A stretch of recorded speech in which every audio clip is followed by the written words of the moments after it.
Muad'Dib could indeed see the future, but you must understand the limits of this power.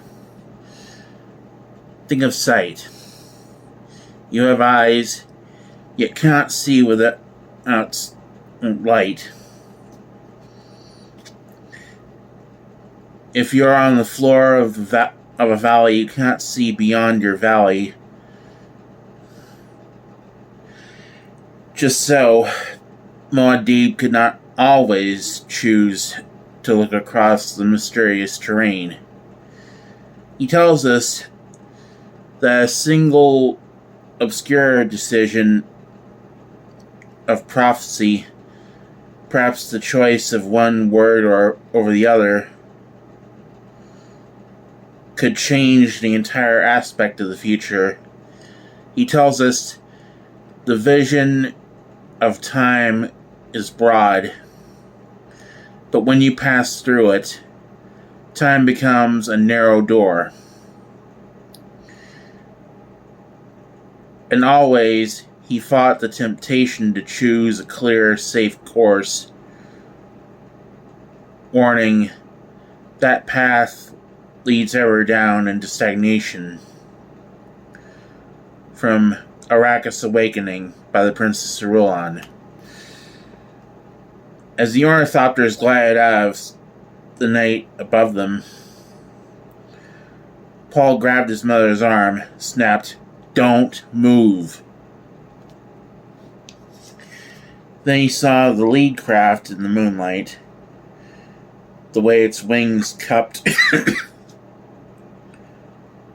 to brake for landing.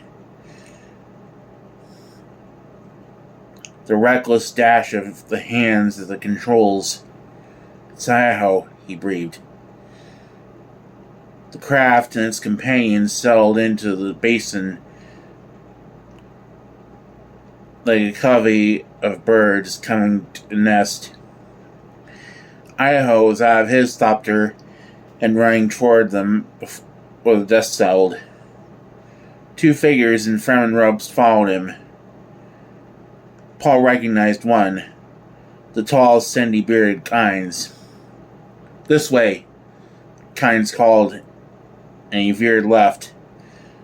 Behind Keynes, other Fremen were throwing fabric covers over their ornithopters. The craft became a row of shallow dunes. Idaho skidded to a stop in front of Paul, saluted. "My lord, the Fremen have a temporary hiding place nearby where we..." "What about that back there?" Paul pointed to the mountains above the distant cliff, the jet flares, the purple beams of laser guns lacing the desert. A rare smile touched Idaho's round, placid face. "Lord, sire, I've left them low, sir." Glaring white light filled the desert, bright as the sun, etching their shadows onto the rock floor of the ledge. In one sweeping motion, Idaho had Paul's arm in one hand, Jessica's shoulder in the other, hurling them down off the ledge and into the basin. They sprawled together in the sand as the roar of an explosion thundered over them. Its shockwave tumbled chips off the rock ledge they had vacated. Idaho sat up, brushed sand from himself. "Not the family atomics," Jessica said. "I thought you planted a shield back there." Paul said. "A big one turned to full force," Idaho said. "A lasgun beam touched it and..." He shrugged. "Subatomic fusion," Jessica said. "That's a weapon." "Not weaponry, defense.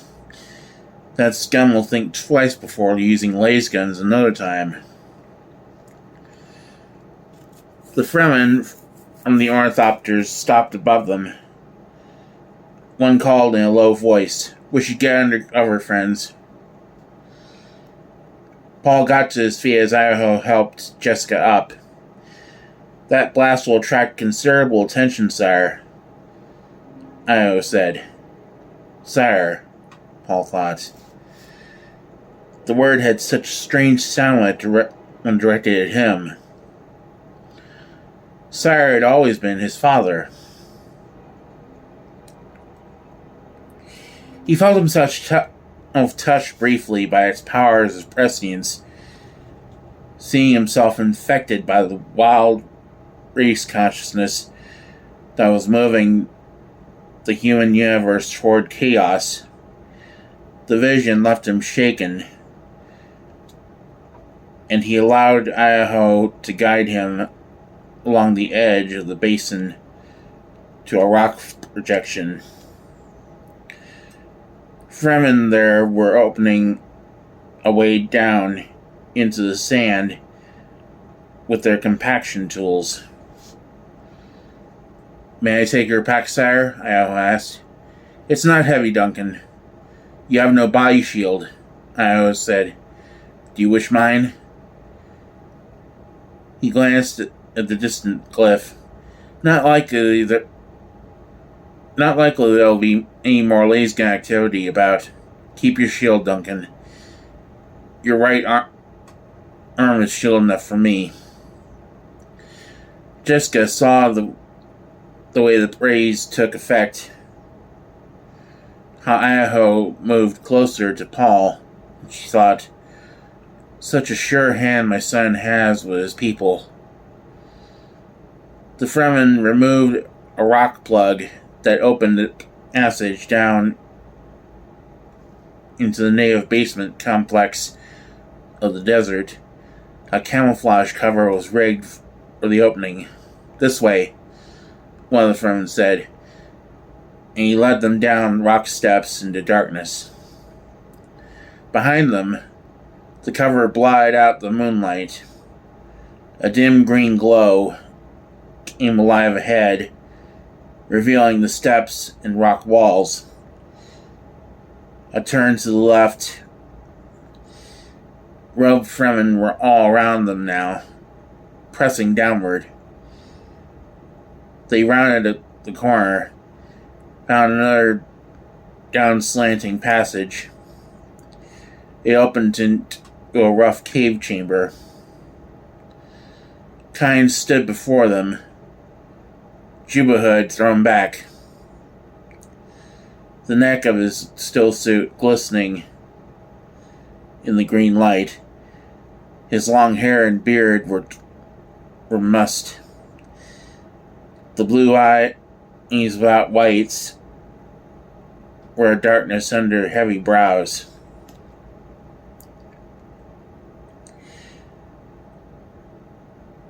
In the moment of encounter, Keynes wondered at himself, why am I helping these people?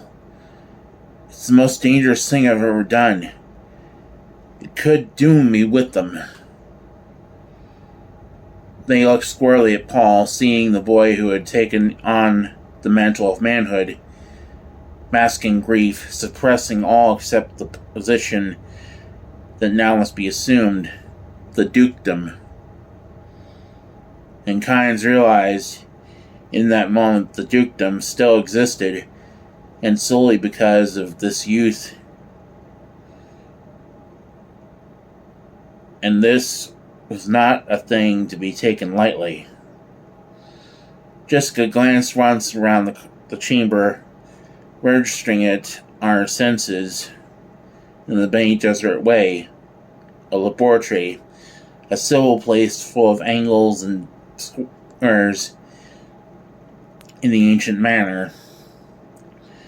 It is one of the imperial ecological testing stations my father wanted as advanced bases, Paul said. His father wanted, Keynes thought. And again, Keynes wondered at himself, Am I foolish to aid these fugitives? Why am I doing it? It'd be so easy to take them now, to buy the Harkonnens rest with them.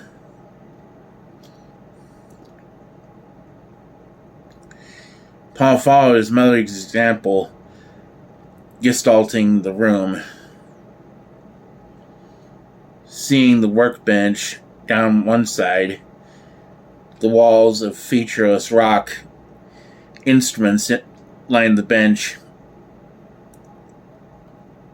dials glowing, wire grid explains with fluting glass emerging from them. An ozone smell permeated the place. Some of the Fremen moved on around a concealing angle in the chamber, and new sounds started there. Machine coughs, the whinnies of spinning belts and multi-drives. Paul looked to the end of the room, saw cages of small animals in them, stacked against the wall. You've recognized this place correctly, Keynes said. For what would you use such a place, Paul Atreides? To make this planet a fit place for humans, Paul said. Perhaps that's why I helped them, Keynes thought. The machine sounds abruptly hummed away to silence. Into this void, there came a thin animal squeak from the cages. It was coughed abruptly, as though in embarrassment. Paul returned his attention to the cages, saw the animals were brown-winged bats. An automatic feeder extended from the sidewall across the cages. A Fremen emerged from the hidden area of the chamber, spoke to Keynes. Liet, the field generator equipment is not working. I am unable to mask us from proximity detectors. Can you repair it? Keynes asked. Not quickly. The parts... The man shrugged. Yes, Keynes said. Then we'll do without machinery. Get a hand pump for air out to the surface. Immediately.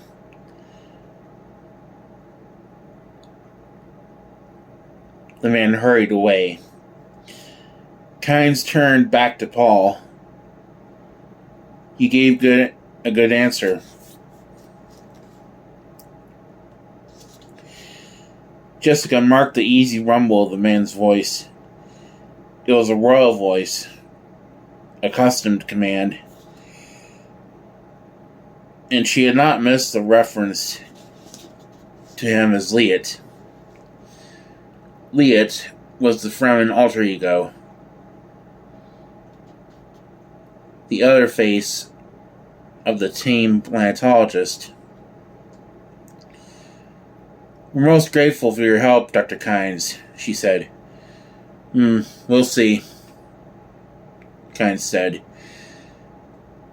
He nodded to one of his men. Spice coffee in my quarters, Shamir.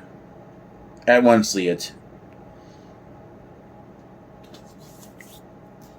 The man said. Keynes indicated an arched opening in the side wall of the chamber. If you please. Jessica allowed herself a regal nod before accepting. She saw Paul give a hand signal to Idaho, telling him to mount guard here. The passage, two paces deep, opened through a heavy door into a square office lighted by golden glow globes. Jessica passed her hand across the door as she entered. She was startled to identify Pastille.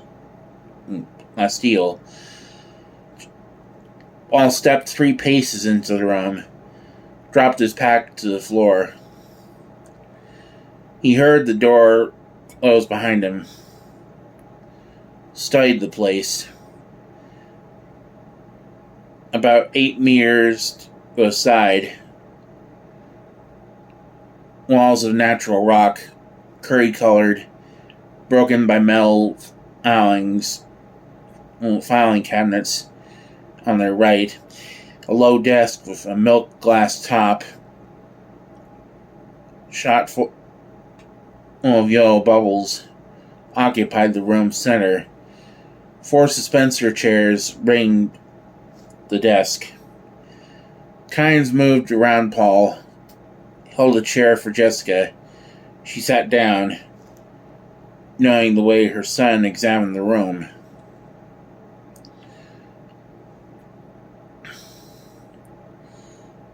Paul remained standing for another eye blink. A faint anomaly in the room's air currents told him there was a secret exit to their right behind the filing cabinets. "Will you sit down, Paul Trace?" Keynes asked. How carefully he avoids my title, Paul thought. But he accepted the chair, remained silent while Keynes sat down. "You sense that Arrakis could be a paradise," Keynes said. "Yet, as you see, the Imperium sends her only its trained hatchetmen, its seekers after the spice." Paul held up his thumb with its ducal signet. "Do you see this ring?" "Yes." "Do you know its significance?" Jessica turned sharply and stared at her son. "Your father lies dead in the ruins of Harkonnen," Keynes said. "You are technically the Duke." "I'm a soldier of the Imperium," Paul said. "Technically a hatchet man."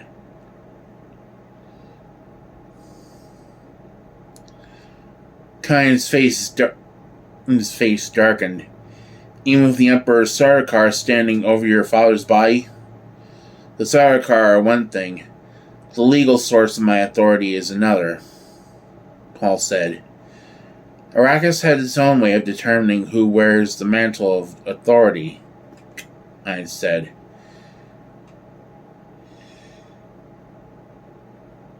And Jessica, turning back to look at him, thought, "There's steel in this man that no one has taken the temper out of. And we've need of steel. Paul's doing a dangerous thing."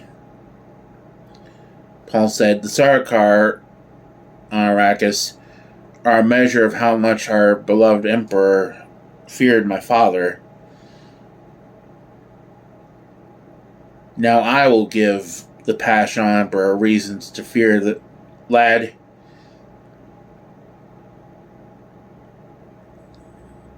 Keynes said, "There are things you'll address me as sire or my lord." Paul said, "Gently," Jessica thought. Keynes stared at Paul, and Jessica noted the glint of admiration in the planetologist's face, the touch of humor there. "Sire."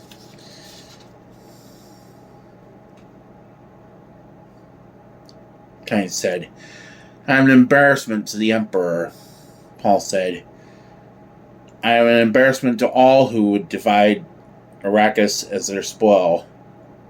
As I live, I shall continue to be such an embarrassment that I stick in their throats and choke them to death." "Words," Keynes said. Paul stared at him. Presently, Paul said, "You have a legend of the Lisan al-Gaib here, the voice from the outer world, the one who will lead the Fremen to paradise. Your men have superstition," Keynes said. "Perhaps," Paul agreed. "Yet perhaps not. Superstition sometimes has strange roots and stranger branchings. You have a plan?" Keynes said. "This much is obvious, sire. Could your Fremen provide me with proof positive that the Sardukar are here in Harkonnen uniform?" "Quite likely. The Emperor will put Harkonnen back in power here," Paul said. "Perhaps even Beast Raban. Let him. Once he has involved himself beyond escaping his guilt, let the Emperor face the possibility of a bill of particulars laid before the Landstrad. Let him answer there where..." "Paul," Jessica said. "Granted that the Landstrad High Council accepts your case," Keynes said, "there could be only one outcome: general warfare between the Imperium and the great houses. Chaos," Jessica said. But I'd present my case to the Emperor," Paul said, "and give him an alternative to chaos." Jessica spoke in a dry tone. "Blackmail?" "One of the tools of statecraft is, as you said yourself," Paul said, and Jessica heard the bitterness in his voice. "The Emperor has no sons, only daughters."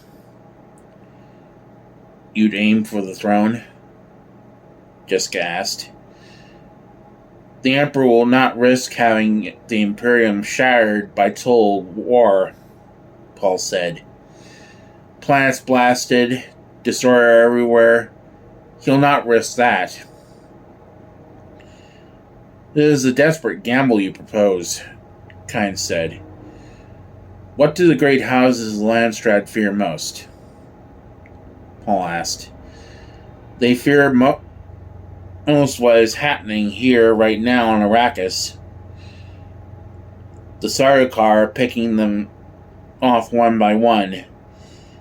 That's why there is a Landstrad."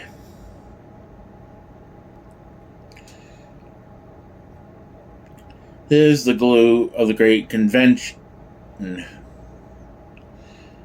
Only in union do they match the Imperial forces. But this is what they fear," Paul said. "Arrakis would become a rallying cry. Each of them would see himself and my father cut out of the herd and killed." Keynes spoke to Jessica. "Would his plan work?" "I'm no mentat," Jessica said. "But you are a Bene Gesserit." He shot him a probing stare at him, said, "His plan has good points and bad points, as any plan would at this stage. A plan depends as much upon execution as it does upon concept.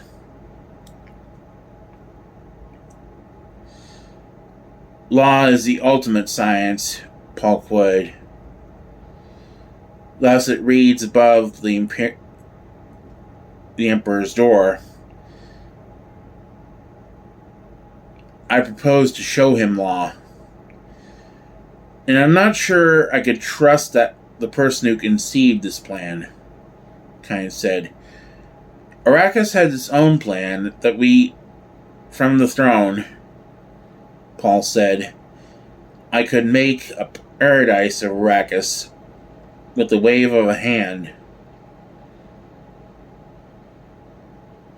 This is the coin I offer for your support. Keynes stiffened. My loyalty's not for sale, sire. Paul stared across the desk at him, meeting the cold glare of those blue within blue eyes. Studying the bearded face, the commanding appearance, a harsh smile touched Paul's lips, and he said, Well spoken. I apologize. Keynes met Paul's stare and presently said, No Harkonnen has ever admitted error. Perhaps you're not like them, Atreides. It could be a fault in their education, Paul said. You say you're not for sale, but I believe I have the coin you accept. For your loyalty, I offer my loyalty to you, totally. My son has the Atreides sincerity, Jessica thought. He has that tremendous, almost naive honor. And what a powerful force that truly is. He saw that Paul's words had shaken Keynes. This is nonsense, Keynes said. You're just a boy and I'm the Duke. Paul said, I'm an Atreides. No Atreides has ever broken such a bond. Keynes swallowed. When I say totally, Paul said, I mean without reservation. I would give my life for you. Sire, Keynes said, and the word was torn from him. But Jessica saw that he was not now speaking to a boy of 15, but to a man. A superior. Now Keynes meant the word. In this moment, he'd give his life for Paul, she thought. How do the Atreides accomplish this thing so quickly, so easily? I know you mean this, Keynes said. Yet the Harkonnen...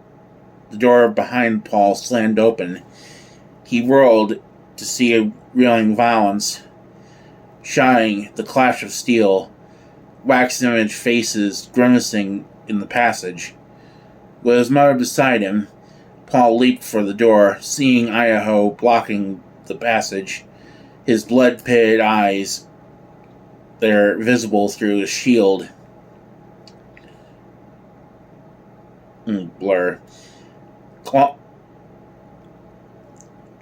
Claw hands beyond him. Arcs of steel chopping futilely at the shield. There was the orange fire mouth of a stunner repelled by the shield. Io's blades were through it all, flicking, red dripping from them. Then Keynes was beside Paul, and they threw their weight against the door. Paul had one last glimpse of Idaho standing against a swarm of Harkonnen uniforms.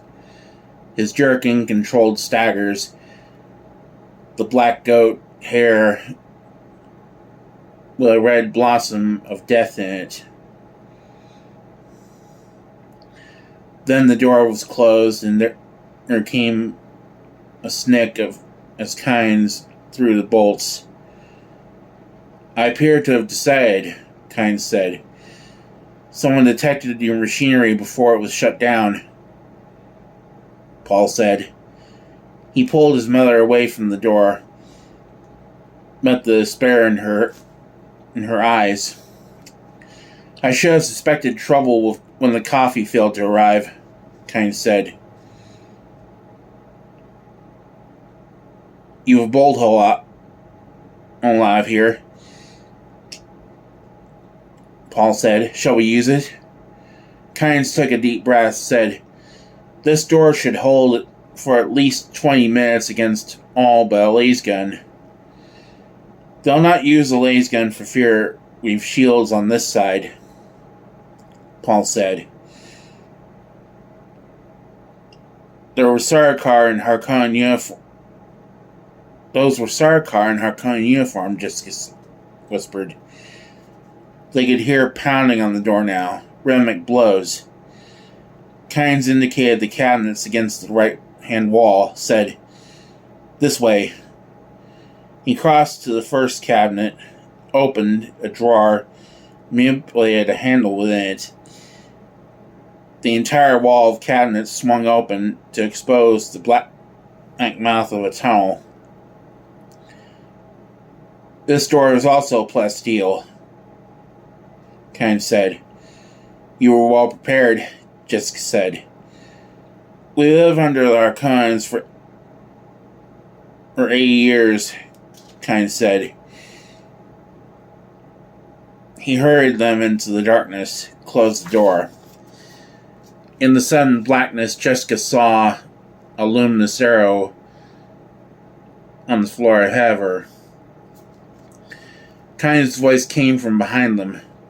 We'll separate here. This wall is tougher. You'll stand for at least an hour. Follow the arrows like the one on the floor. They'll be extinguished by your passage. They lead through a maze to another exit where I've created a ornithopter. There's a storm across the desert tonight. Your only hope is to run for that storm. Dive into the top of it. Ride with it. My people have done this in stealing ornithopters. If you stay high in the storm, you'll survive. What have you? I'll ask. I'll try to escape another way. If I'm captured, well, I'm still an imperial planetologist. I can say I was your captive. Running like cowards, Paul thought. But how else can I live to avenge my father? He turned to face the door. Jessica heard him move, said, Duncan's dead, Paul. You saw the wound. You can do nothing for him. I'll take full payment for them all one day, Paul said. Not unless you hurry now, Keynes said. Paul felt the man's hand on his shoulder. Where will we meet, Keynes? Paul asked. I'll send Fremen searching for you. The storm's path is known. Hurry now. And the Great Mother give you speed and luck.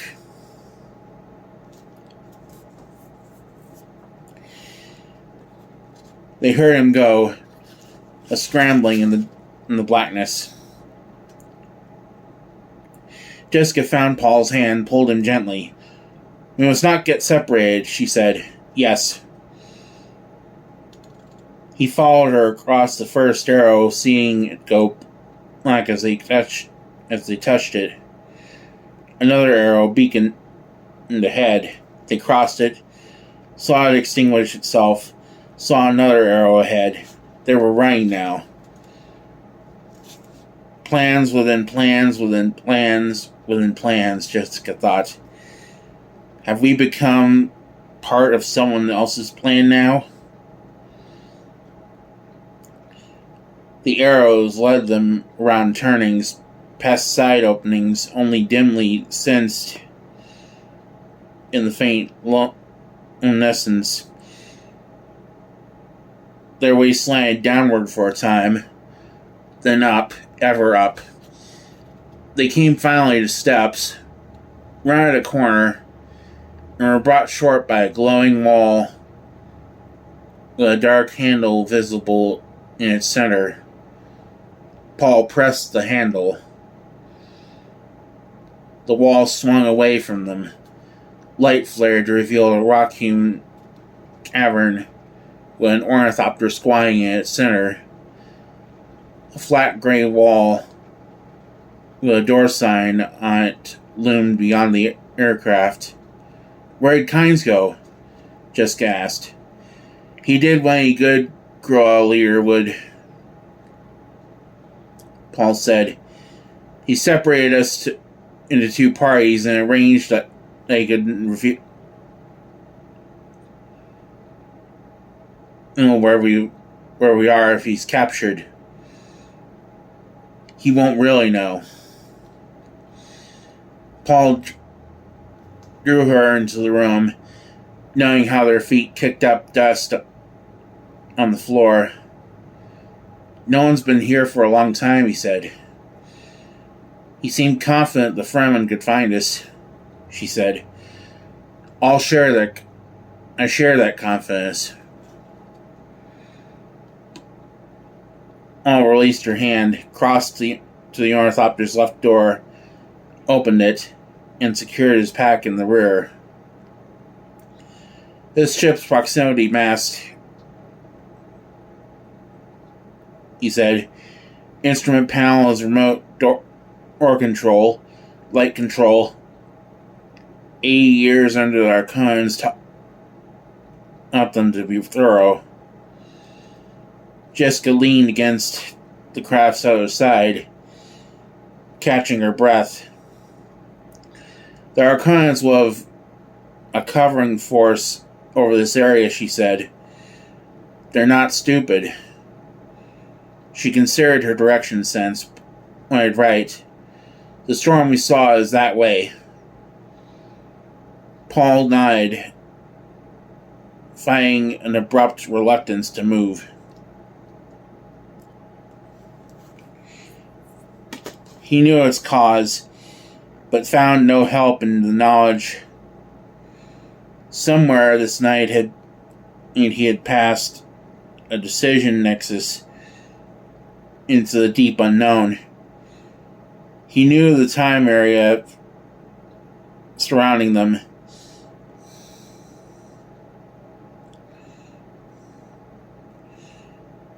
But the here and now existed as a place of mystery. It was as though he had seen himself from a distance go out of sight down into a valley. Of the countless paths up out of that valley, some might carry a pall of trees back into sight, but many would not. "The longer we wait here, the better prepared they'll be," Jessica said. "Get in and strap yourself down," he said. He joined her in the ornithopter, still wrestling with the thought that this was blind ground, unseen in any prescient vision, and he realized, with an abrupt sense of shock, they had been giving more and more reliance to prescient memory, and it had weakened him for this particular emergency. If you rely on your eyes, your other senses weaken. It was a Bene Gesserit axiom. He took it to himself now, promising never again to fall into that trap if he lived through this. Paul fastened his safety harness, saw that his mother was secure, checked the aircraft. The wings were at full spread rest. Their delicate metal interleavings extended. He touched the retractor bar. watched the wings shorten for jet boost takeoff, the way Gurney Halleck had taught him. The starter switch moved easily. Dials on the instrument panel came alive as the jet pods were armed. Turbines began their low hissing. "Ray?" he asked. "Yes." He touched the remote control for lights. Darkness blanketed them. His hand was a shadow against the luminous dials as he tripped the remote door control. Grating sounded around them, sounded ahead of them. A cascade of sand swished away to silence. A dusty breeze touched Paul's cheeks. He closed his door, feeling the sudden pressure. A wide patch of dust-blurred stars framed in angular darkness appeared where the door wall had been. Starlight defined a shelf beyond, a suggestion of sand ripples. Paul depressed the glowing action sequence switch on his panel. The wings snapped back and down, hurling the thopter out of its nest. Power surged from the jet pods as the wings locked into lift altitude. Jessica let her hands ride lightly on the dual controls, feeling the sureness of her son's movements. She was frightened, yet exhilarated. Now Paul's training is our only hope, she thought. His youth and swiftness. Paul fed more power to the jet pods. The thopter banked, sinking them into their seats as the dark wall lifted against the stars behind us ahead. He gave the craft more wing, more power. Another burst of lifting wing beats, and they came out over the rocks, so over frosted angles and outcroppings in the starlight. The dust reddened. Second moon showed itself above the horizon to the right, defying the ribbon trail of the storm.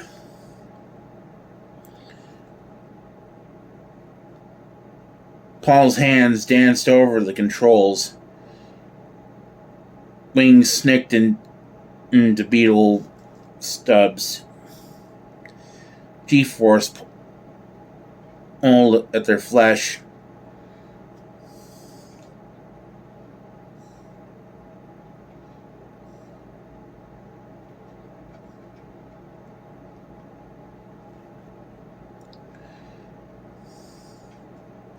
As the craft came around in a tight bank. "Jet flares behind us," Jessica said. "I saw them." He slammed the power arm forward.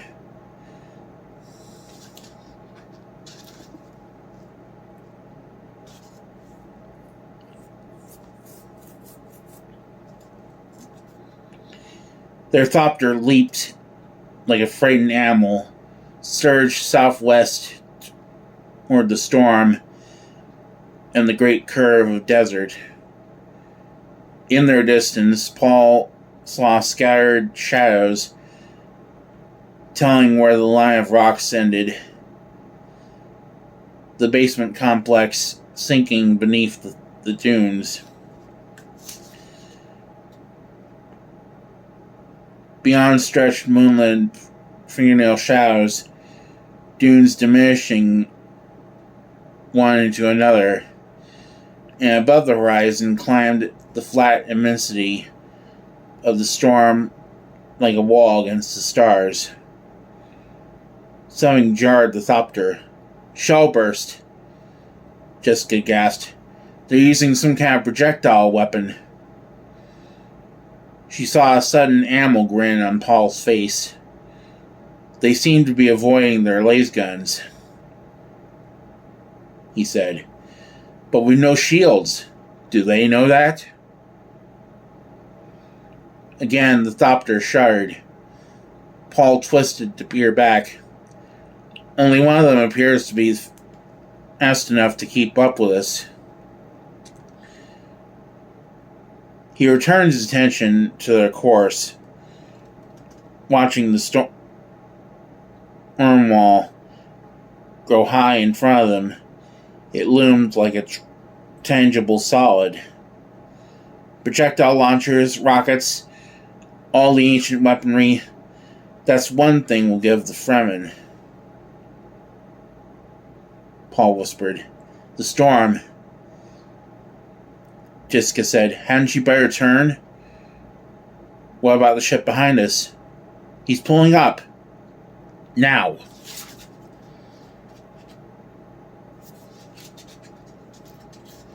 Paul stabbed the wings, banked hard left into the deceptively slow boiling of the storm wall, felt his cheeks on the G-force. They appeared to glide into a slow clouding of dust that grew heavier and heavier until it blotted out the desert and the moon.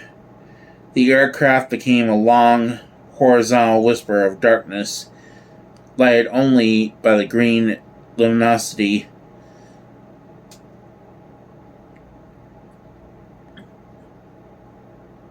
of the instrument panel.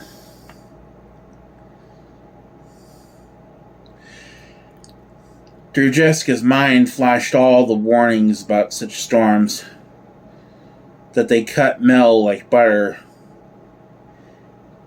etched flesh into bone, and ate away the bones. She felt the buffeting of dust-blanketed wind. It twisted them as Paul fought the controls. She saw him chop the power, felt the ship buck. The metal around them hissed and trembled. Sand, Jessica chided. She saw the negative shake of his head in the light from the panel. Not much sand this high. But she could feel them sinking deeper into the maelstrom. Paul sent the wings to their full soaring length, heard them creak with the strain. He kept his eyes fixed on the instruments, gliding by instinct, fighting for altitude. The sound of their passage diminished. The thopter began rolling off to the left. Paul focused on the glowing globe within the altitude curve. Fought his craft back to level flight. Jessica had the eerie feeling that they were standing still, that all motion was external. A vague tan flowing against the windows, a rumbling hiss reminded her of the powers around them. Winds to 700 or 800 kilometers an hour, she thought. Adrenaline edginess gnawed at her. I must not fear, she told herself, mouthing the words of the Bene Gesserit litany. Fear is the mind killer.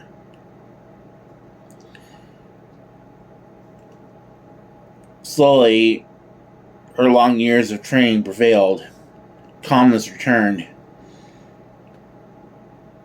We have the tiger by the tail, Paul whispered. We can't go down, can't land, and I don't think I can lift us out of this. We'll have to ride it out. Calmness drained out of her. Jessica felt her teeth chattering, clamped them together. Then she heard Paul's voice, low and controlled, reciting the litany. Fear is the mind killer. Fear is the little death that brings total liberation. I will face my fear. I will permit it to pass over me and through me. And when it has gone past me, I will earn to see the fear's path. Where the fear is gone, there will be nothing. Only I will remain.